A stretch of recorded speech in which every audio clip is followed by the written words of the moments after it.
Monika Huppertz here of Whole Heart Energy Healing. And this is A Minute with Monika. Today's tip is from my free ebook called Simple Muscle Testing, which you can find at wholeheart8.coachesconsole.com. Hello. In today's tip, we're going to talk about how to practice using your pendulum.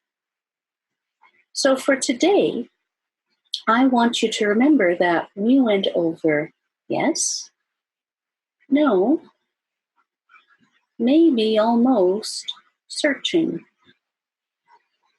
And so to practice with it, I want you to start asking questions that you know the answer to. For example, I'm going to ask, is my name Monika? Yes. And instead of even asking a question, you could even get into the habit of making a statement.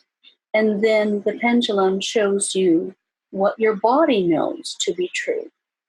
So instead of asking, I'm going to say, my name is Monika. And it's showing me a yes. My name is George. And the pendulum searches to no. I am a man. And it's searching, and then it went to a no. I am a woman. And it immediately went to a yes. I live in Edmonton. And the pendulum stayed showing a yes. I live in the United States.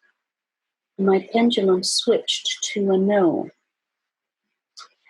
I was born, and so it's getting ready for the question, so it's searching. I was born in Winnipeg, Manitoba.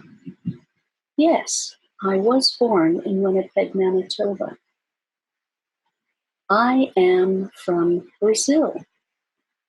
No, I am not from Brazil. So these are very simple ways that you can use to train yourself, to train your pendulum.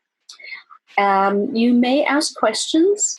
I would also tend to work towards making statements, because making statements will be used later on. And if you have one method that works well for you and you can get used to that one method, such as making statements versus asking questions, you're going to be able to use it in other methods that I'll be teaching you later on. This has been A Minute with Monika. Take care, everyone. Bye-bye.